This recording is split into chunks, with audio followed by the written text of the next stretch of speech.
Assalamualaikum warahmatullahi wabarakatuh. Welcome back to my channel.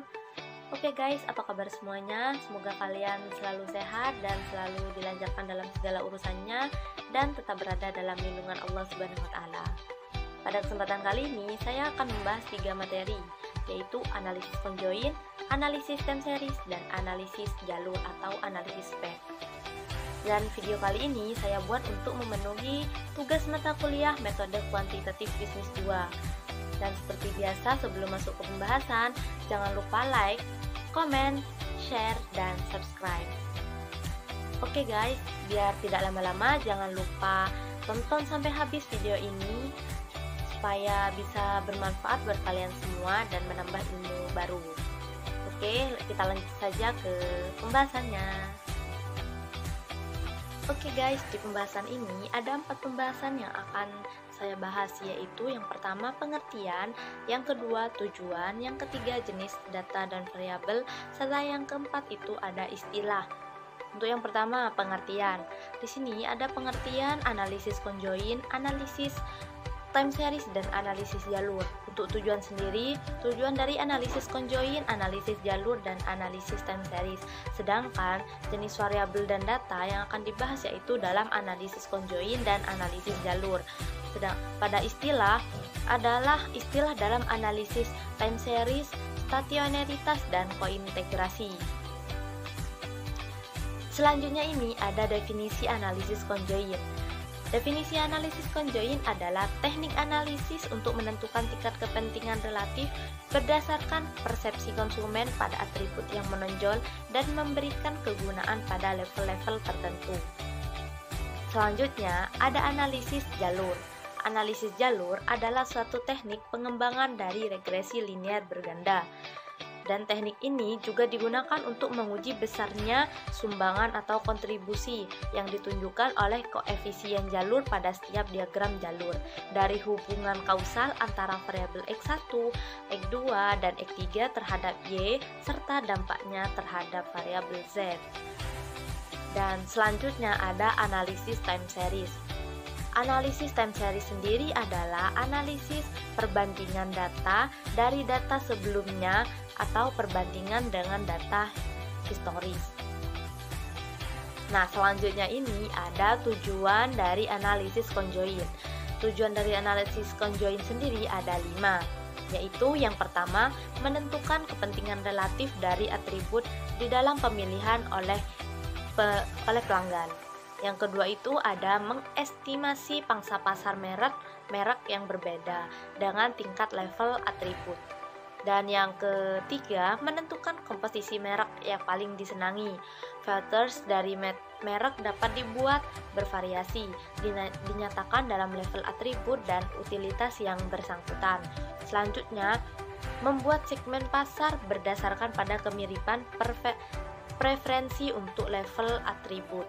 Tujuan selanjutnya yaitu menunjukkan sejauh mana kesediaan individu melakukan pertukaran atau trade-off antar atribut karakteristik suatu produk pelayanan sehingga berguna untuk memutuskan secara optimal dalam memberikan pelayanan dengan keterbatasan sumber daya.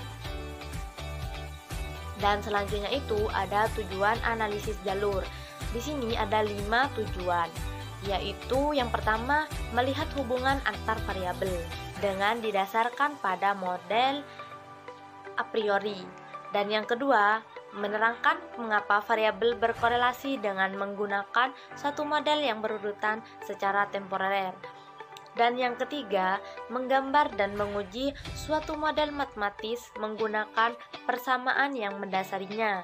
Dan yang selanjutnya itu mengidentifikasi jalur penyebab suatu variabel tertentu terhadap variabel lain yang mempengaruhinya.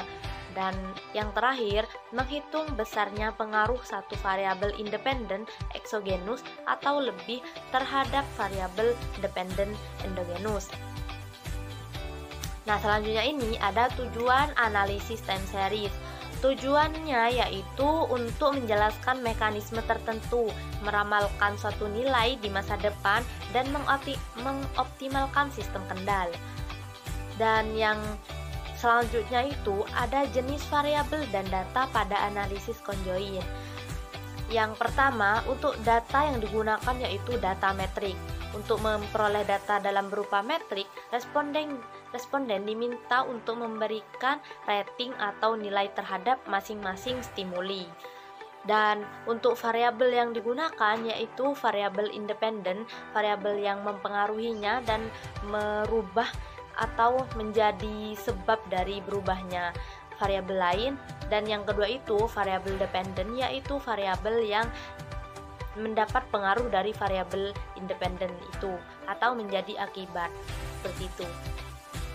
Dan selanjutnya yaitu ada jenis variabel dan data pada analisis jalur. Di sini ada 3 variabel di analisis jalur, yaitu variabel endogenus atau dilambangkan dengan X, yaitu variabel yang mempengaruhi atau menjadi sebab perubahannya variabel dependen, dan variabel endogenus atau lambangnya Y, variabel yang dipengaruhi atau yang menjadi akibat karena dipengaruhi oleh variabel independen. Dan yang ketiga itu variabel intervening atau dilambangkan dengan Z, variabel antara yang terletak di antara variabel independen dan dependen, sehingga variabel independen tidak langsung mempengaruhi berubahnya variabel dependen. Dan untuk jenis data yang digunakan pada analisis jalur yaitu data matriks yang berskala interval. Selanjutnya ini ada istilah dalam analisis time series. Di sini ada 6 istilah. Yang pertama, trend. Trend itu keadaan data yang menaik atau menurun dari waktu ke waktu. Dan untuk yang kedua, variasi musiman. Fluktuasi yang muncul secara reguler setiap tahun yang biasanya disebabkan oleh iklim, kebiasaan atau mempunyai pola tetap dari waktu ke waktu. Untuk yang ketiga, yaitu variasi siklis. Muncul ketika data dipengaruhi oleh fluktuasi ekonomi jangka panjang. Variasi siklis ini bisa terulang setelah jangka panjang waktu tertentu. Dan selanjutnya itu ada variasi random. Suatu variasi atau gerakan yang tidak teratur atau irregular. Variasi ini pada kenyataannya sulit diprediksi. Dan yang selanjutnya itu ada smoothing atau pemulusan. Averaging, smoothing, past error, dan selanjutnya percentage of error, actual value, dan forecasting value. Dan selanjutnya itu ada decomposition. Decomposition sendiri yaitu membagi data time series menjadi beberapa komponen, kemudian mengkombinasikan prediksi dari komponen tersebut. Dan selanjutnya itu ada istilah kointegrasi. Di sini ada 3 istilah, yaitu error kointegrasi. Error kointegrasi sendiri adalah penyesuaian menuju keseimbangan jangka panjang. Yang kedua itu error correction mechanism atau ECM, adalah suatu teknik untuk mengoreksi ketidakseimbangan jangka pendek menuju pada keseimbangan jangka panjang. Dan yang ketiga, trend export dan inverse digunakan untuk menghilangkan variabel yang tidak stasioner tersebut sehingga menghasilkan residual yang stasioner. Yang selanjutnya ada istilah stationaritas.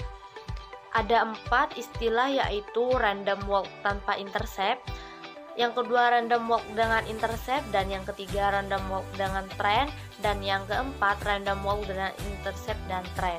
Yang pertama, random walk tanpa intercept adalah akan mengalami rata-rata konstan pada awalnya, namun nilai variasi meningkat sejalan dengan bertambahnya waktu. Yang kedua, random walk dengan intercept. Tidak hanya variannya yang tidak konstan, tetapi juga rata-ratanya meningkat sejalan dengan bertambahnya waktu.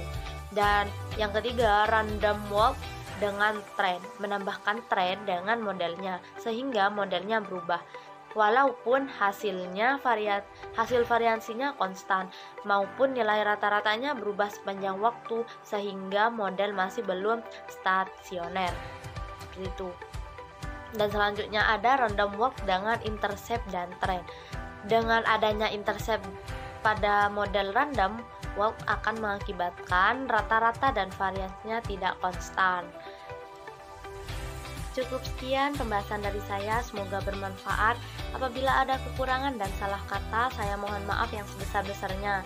Wassalamualaikum warahmatullahi wabarakatuh.